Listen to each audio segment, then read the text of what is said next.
Well, hello everybody. It's Conscious Medium Brandon Russ, and welcome to another fun special. This one's going to be Full Moon Madness as we take a look at the cycle of the moon from the full moon in Aquarius to the full moon in Pisces. Now, there's a couple of check marks along the way, and I'm just your tour guide to point them out. I'll tell you, everybody. Thanks again for liking and subscribing, sharing this with a friend or two, telling them all about the fun that I have on this channel. That I don't only talk about the astrology, but I also educate on what's going on so then you can find personal growth to become the best version of yourself. Well, on August 1st, 2023, we had the Aquarian full moon. It's also known as the Sturgeon moon. And guess what? Good times had by all. The Aquarius moon happens, of course, in opposition during Leo season, to be able to show the illuminated idea that we are emotionally secure in what we do. The Aquarian full moon, or the Aquarius moon in general, actually talks about the ability to not only detach, but also have a very deep and clear understanding about the emotional value of things. It allows you to be able to be slightly detached while making good emotional decisions. Think about something like, say, the King of Swords in tarot, or maybe even the Queen of Swords, depending upon whether you're working with the masculine or the feminine divine. And then you fast forward into the Pisces full moon, which will happen during Virgo at the end of the month on August the 30th. Now, having a full moon in both, in 1 month is kind of a rarity, and there's only a few months where it could actually happen. But it happens about every 4 to 5 years, depending upon what cycle it's in. Sometimes it'll happen in other 31-day months, such as December or July. But as you take a look at what's happening for this particular moon, and cycle of the full moons, there is a sincere opportunity for you to emotionally grow, to grow your emotional IQ, and to set footing to where you want to go. We talk about the astrology as the weather, the astrological weather of the day, right? The conditions in which we are set forth. Well, there's a couple of very cool things with this, and we're going to do a little bit of a dive into it because we have to take a look at where you're starting from. So I'm going to pull up the chart that is directly connected to the Aquarian full moon. I know you guys are going to love my work here. So you have the Aquarian full moon jumping in, right? And what's happening with the Aquarius full moon is very interesting, right? It's actually happening in the third house. And again, this is natally. So if you were born at this time, if you were born at 2:31 on August 1st, somewhere on the East Coast close to New York City, this would be your astrological natal chart, right? So the full moon is in opposition to the sun. So here you have the moon sitting here in the third house. You have the sun sitting here in the ninth house, and it's at 9 degrees 15 minutes. 9 degrees 15 minutes. Oh my gosh, that is called a pure full moon. So when they get the actual calculation down to the minute, that's how they do it. It is when it's in full complement, right? Now, you have the journey of the moon, and let me talk to you a little bit about what goes on with the moon here. So the moon goes every 2.5 days in each one of the signs. Well, it has already moved into Aquarius, and there is this supercharged moment that it is in conjunct with Pluto, right? As it moves out of Capricorn and into the Aquarian moon, it's got to do a drive-by past Pluto. Don't tell me that's not energy. It's going to be incredibly powerful. And even though it's not a true conjunct anymore, it is just coming out of its conjunct, right? So you have the power of Pluto speaking to the emotional base of the moon, right? So you have Capricorn, Pluto, practical, down to earth. You have the moon in Aquarius, which is like kind of emotionless, and here you go, sitting in the third house. So the energy of the day is actually going to speak to clear communication that is not hung up on the emotional value. Doesn't mean it's cutting. It could be, depending upon how you receive it. But it is, more importantly, how it is that you can find the courage to just say what you mean and mean what you say and make sure that it's empowered from a place of love. By the way, the Aquarius moon always is driven with that. You also have this interesting thing going on with the sun because it's in conjunct with Lilith. Now, I want you to pay attention to Lilith here throughout this video. Lilith, of course, is the dark part of the moon. It is the dark shadow of things. It is the deep healing, the dark night of the soul, the ability in which we have to kind of like go there to discover those parts of ourselves that either we have to embrace or we have to dismiss, but we can utilize them to help us grow and heal. It is meant to be a healing dynamic. Well, this is a very healing setup here. If you are struggling with your spirituality, if you are struggling with your belief system, if you are struggling with close family members, because the third house represents siblings as well as communication, and the ninth house represents spirituality and travel, this is going to be part of what will unlock where you want to go and how you say it. Now, could it mean travel? Sure.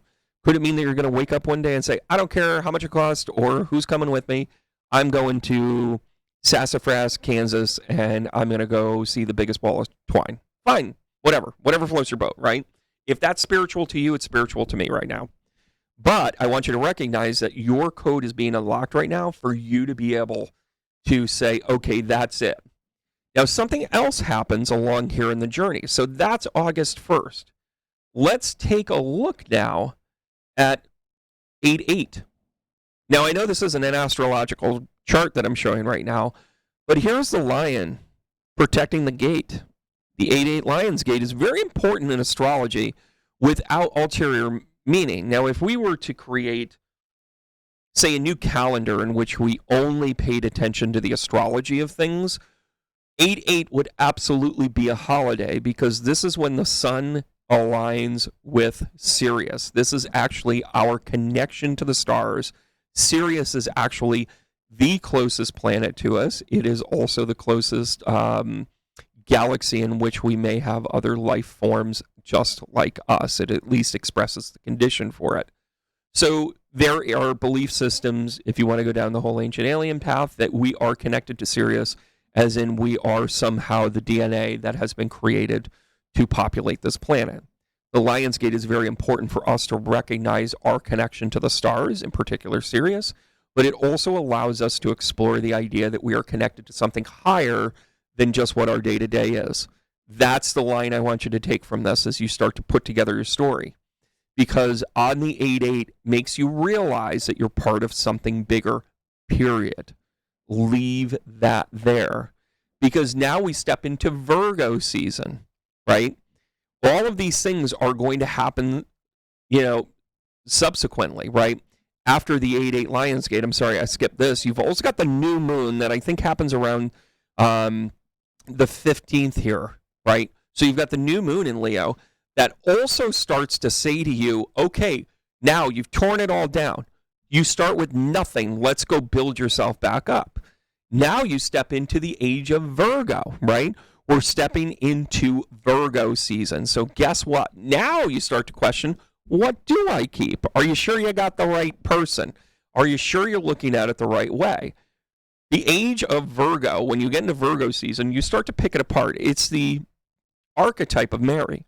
It's the archetype of worthiness. It's the archetype of being able to say, yes, I have all these parts, but am I supposed to be the one in order to do it? And then we barrel into none other than the next full moon. Well, as I click things around, after all, I just hired a new producer. I'm doing great. Now you take a look at what's going to happen at the end of the month on August 30th. And as we wrap this video up, I want you to pay attention to what's just happened. We started out with the idea of saying, I really need to take a practical look at my emotions, my purpose, and how I operate. Then you have the 8-8 portal that says to you, hey, pay attention to your higher good and all the things that you're worthy of. Then you question said worthiness as you move through the Virgo season. Now we have a full moon in Pisces. Now, remember when I talked about Lilith? Well, guess what? Here we go. We are so ramped up.